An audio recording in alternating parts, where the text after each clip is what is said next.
Some thoughts don't feel like thoughts. They feel like something you're still inside of. A moment ends, but your mind doesn't move on with it. It stays connected, almost as if the situation is still happening somewhere in the background. You go back to it without trying. Not because you want to, but because it feels like something hasn't fully settled yet. At first, it seems harmless. You replay it once, maybe twice. You go over what happened, what was said, how it felt, and it feels like you're just reflecting, just trying to understand it better. But then it happens again, the same thought returns, slightly different, slightly adjusted, and each time it pulls you a little deeper into it. You begin to notice details you didn't focus on before. Small things. The tone of someone's voice, the way something was said, the timing of a response. And those details start to feel important, like they hold the answer to something you haven't fully understood yet. So you keep going back, trying to piece it together more clearly, but the more you replay it, the less clarity you actually get, because the thought isn't moving forward, it's looping. And without realizing it, you've stopped thinking about it and started staying inside it. Your brain doesn't naturally let go of things that feel uncertain. It holds on to them, not because it wants to trap you, but because uncertainty signals something incomplete, something unresolved, and your brain is wired to resolve things, to make sense of them, to close them. So when something doesn't feel clear, it keeps it active. It brings it back into your awareness again and again, as if giving you another chance to understand it. And each time it returns, it feels like you're getting closer, like you're about to figure it out. But that feeling is part of the loop. Because most of the time, there isn't anything new to figure out. The situation hasn't changed. The answers haven't changed. Only your perspective shifts slightly each time you revisit it.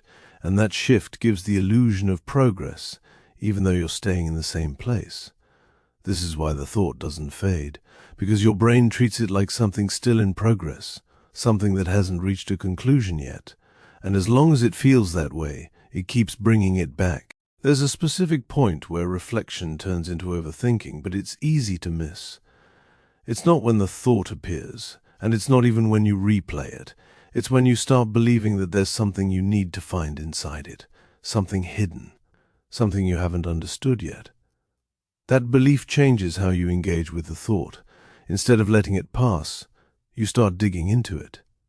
You question it more. You analyze it more deeply. You look for meaning in details that weren't meant to carry meaning, and that's when the loop starts to build.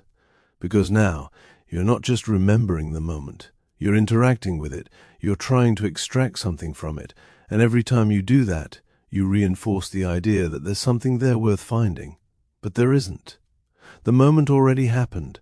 It exists exactly as it was, and no amount of replaying it will change that. Yet your brain continues, because it believes the answer is still there, just out of reach. The more you return to a thought, the more familiar it becomes. And familiarity has a powerful effect on how your brain treats something. It starts to feel important, not because it actually is, but because it keeps appearing. And your brain interprets repetition as significance, so it adjusts. It makes the thought easier to access. It brings it forward more often, sometimes without any clear reason. And over time it starts to feel automatic, like the thought is just there, waiting for you, ready to pull your attention the moment you're not focused on something else. This is why it can feel like you can't stop thinking about it, not because the thought is strong, but because the pathway to it has been strengthened. You've returned to it so many times that your brain now treats it as something familiar and relevant. And once that happens, the loop doesn't need a trigger anymore. It runs on its own. At this stage, it starts to feel like the thought is choosing you, not the other way around. You're not actively deciding to think about it, it just appears. And when it does, it brings a familiar pull with it, a sense that you should follow it, that there's something there that needs your attention again. But if you look closely, nothing new is being introduced. The same moment, the same questions, the same uncertainty. The structure hasn't changed, only the repetition has increased, and that repetition is what gives it power. Each time you return to it, you reinforce it. You make it easier for your brain to access it again later. Over time, this builds into a pattern that feels automatic. A quiet moment, a small pause, or even nothing at all can trigger it. And when it starts, it feels just as real as it did the first time. Not because it is, but because your brain has learned that this is something worth revisiting. And the more it feels automatic, the more it feels like something you can't control, even though it's something that was built through repetition. There's also a strong illusion of progress built into this loop. Each time you go back to the thought, it feels slightly different. You notice something new, reinterpret something slightly differently, or imagine a better version of how it could have gone. And that creates the sense that you're getting closer to understanding it. But you're not actually moving forward. You're moving sideways, exploring the same space from different angles without ever leaving it. And that's what makes it so difficult to recognize. Because it feels active. It feels like you're doing something. Your brain uses that feeling to keep you engaged. It creates just enough variation to make the thought feel alive. And as long as it feels alive, it feels like something worth continuing, something that still has something to offer. But that's the trap, because the thought isn't evolving, it's repeating, and the feeling of progress is what keeps you from stepping out of it. Another reason this pattern holds so strongly is because of how your brain processes unfinished experiences. When something feels incomplete, your mind doesn't store it as something finished. It keeps it active, as if it still needs to be worked through. And that's why certain moments stay with you longer than others. It's not always the biggest or most important events. Sometimes it's something small, a brief interaction, a short conversation. Something that didn't feel fully resolved, and because it didn't close cleanly, your brain keeps returning to it, trying to complete it internally. But that completion never comes from replaying it. It only feels like it should, and that belief is what keeps the loop active. Each time you revisit the thought, it feels like you're getting closer to finishing it. But all you're doing is repeating it, and the longer this continues, the more natural it begins to feel, until the loop becomes something your mind returns to without effort. What makes this even more difficult is that these thoughts often feel personal. They involve how you acted, what you said, how you were perceived. So when they appear, they don't feel like random mental noise. They feel meaningful, like something you should pay attention to. And because they feel meaningful, you engage with them more deeply. You analyze them, question them, try to understand them. But that attention is what keeps them alive. The more you focus on the thought, the more your brain reinforces it as something important. Over time, the thought begins to carry more weight, not because it has more meaning, but because it has more repetition behind it, and that repetition makes it feel significant. It feels like something that needs to be resolved. But in reality, the thought doesn't need resolution. It only feels that way because your brain has learned to keep returning to it. If you step back and observe the pattern carefully, something becomes clear. The thought itself doesn't actually develop. It stays within the same boundaries, the same moment, the same uncertainty, the same set of questions. What changes is your interaction with it. Each time it appears, you treat it like something new, something worth examining again. When the thought returns, it carries a subtle urgency. It feels like something that still needs your attention, something unfinished, so you follow it. You begin analyzing it again, even though you've already done that before. And in doing so, you reset the loop, because your brain interprets engagement as importance. It assumes that if you keep returning to something, there must be a reason, so it strengthens the connection. It makes the thought easier to access, easier to continue, and over time it becomes something that feels automatic. The thought isn't pulling you in because it has new information. It's pulling you in because it has been reinforced. And that reinforcement is what keeps the loop active. Your brain doesn't distinguish between useful thinking and repetitive thinking. It only recognizes activity. If you engage with a thought, it assumes it matters. It assumes there's something there worth understanding. So it strengthens the pathway, making it easier for that thought to appear again later. This is why certain thoughts feel like they're always present, just beneath the surface. They've been practiced.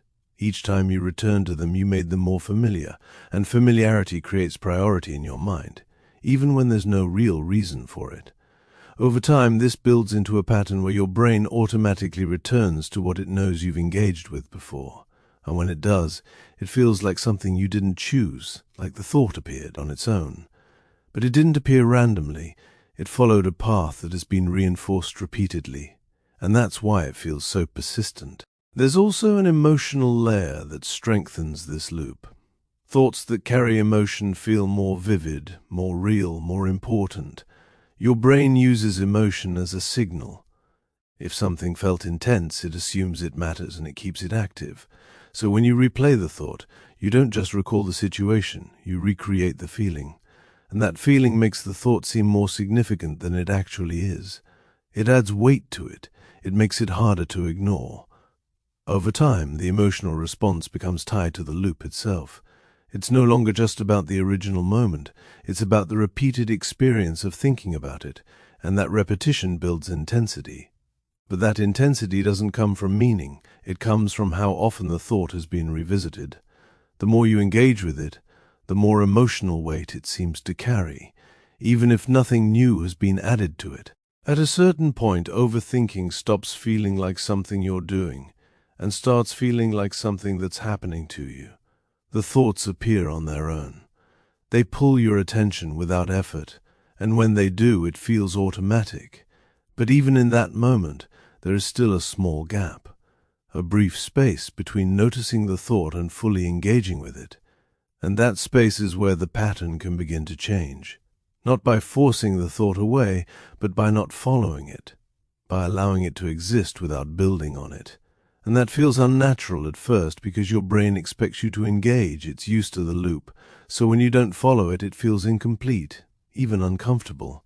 But that discomfort is temporary. It's just the pattern being interrupted. And the more often you interrupt it, the weaker it becomes.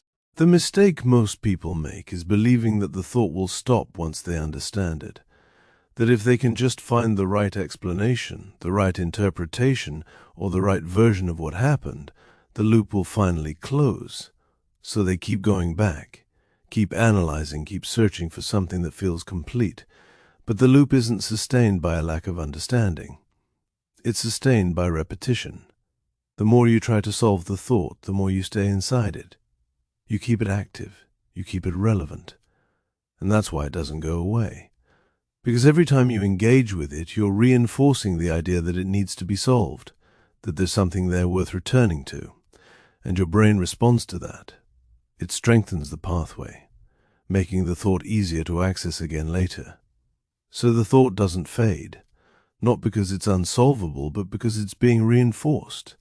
And the act of trying to fix it is what keeps it alive. When you start to see overthinking as a pattern instead of a problem, something shifts. The thought loses some of its authority. It stops feeling like something you have to engage with and starts feeling like something you can notice without following. That doesn't mean it disappears immediately. It still appears, still tries to pull your attention, but the difference is in your response. Instead of analyzing it, you let it sit.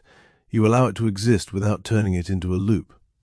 At first, this feels unnatural because your brain is used to doing something. It expects action, it expects analysis, and when that doesn't happen, it feels incomplete. But that's the point where the pattern begins to weaken, because without engagement, the thought has nothing to build on. It doesn't expand, it doesn't repeat in the same way.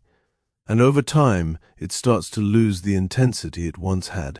Overthinking isn't a flaw in your mind. It's a process that has become overused. Your brain is trying to understand, to predict, to create certainty in situations that don't always allow for it. And in doing so, it creates loops that don't resolve. Those loops feel like something you need to stay inside. Like if you step away too early, you'll miss something important. But that feeling is part of the pattern. It's what keeps you engaged, what keeps you returning. Recognizing this changes where you place your attention. Instead of focusing on the content of the thought, you begin to notice the pattern itself. You start to see when a loop is forming, when a thought is starting to repeat, and that awareness gives you a choice. Not to eliminate the thought, but to decide whether you follow it. And that choice, repeated over time, is what begins to change the pattern. As that pattern begins to change, something subtle shifts in how your mind feels. The thoughts don't disappear completely, but they lose their urgency. They don't pull you in the same way. They appear, but they pass more quickly, without expanding into full loops. And in that space you experience something different. Not silence, but distance. Enough distance to see the thought for what it is. Something that appeared. Something that doesn't need to be followed. Something that can pass on its own. That shift doesn't come from controlling your thoughts, or forcing them to stop. It comes from no longer reinforcing them, from allowing them to exist without turning them into something that needs to be solved. And once that becomes familiar, the loops that once felt automatic begin to lose their hold. Not because they're gone, but because you're no longer pulled into them every time they appear. There's also a point where the thought starts to feel like it's part of you. Not just something you're thinking about, but something that reflects who you are. You begin to connect it to your identity, to your behavior, to how you believe you come across to other people. And that makes it harder to let go of, because it no longer feels separate. When a thought feels personal, it automatically carries more weight. It feels like something that needs to be understood, something that says something about you. So instead of letting it pass, you stay with it longer. You analyze it more deeply. You try to extract meaning from it, not just about the situation, but about yourself. But most of the time, that meaning isn't there in the way it feels. It's being created through repetition. The more you return to the thought, the more significant it seems. And that significance makes it feel like something you can't ignore. So the loop continues, not because the thought is inherently important, but because it has become tied to how you see yourself. And that connection makes it feel like something you have to stay inside of. There's also a subtle fear underneath this pattern that keeps it going. A fear that if you let the thought go too quickly, you might miss something. That there might be something important hidden inside it that you haven't fully understood yet. And that fear makes it difficult to step away. So you stay with it a little longer. You go over it one more time, just to be sure. And then again, just in case. And each time it feels justified. It feels like you're being thorough, like you're making sure you're not overlooking anything. But that thoroughness doesn't lead to clarity. It leads to repetition. Because the thought doesn't contain new information. It only contains what was already there. And the more you go over it, the more it feels like there must be something you haven't seen yet. That's what keeps the loop active. Not the thought itself, but the belief that there's still something left to find inside it. If you pay attention to how these thoughts begin, you'll notice they often start in very quiet moments. When there's nothing else demanding your attention, your mind fills the space, and it doesn't choose randomly. It returns to what it already knows you've engaged with before. So the thought appears again, familiar, easy to access, and because it's familiar, it doesn't feel intrusive. It feels like something you should follow, something that naturally belongs in your attention. But that familiarity is the result of repetition. It's not a signal that the thought is important. It's a signal that the pathway to it has been strengthened, and your brain is simply following the path it has learned. This is why the loop can feel endless. Because it doesn't require a trigger. It only requires space. And as long as that pathway exists, your mind will continue to return to it whenever there's nothing else taking priority. What ultimately changes this pattern is not effort, but a shift in how you relate to the thought. Instead of treating it like something that needs to be resolved, you begin to see it as something that can exist without your involvement, something that doesn't require action. That shift is subtle, but it changes everything. Because the loop depends on your participation, it needs you to engage with it, to analyze it, to continue it. And when that doesn't happen, it has nothing to build on. The thought still appears, but it doesn't expand. It doesn't pull you in the same way. It stays at the surface and then fades.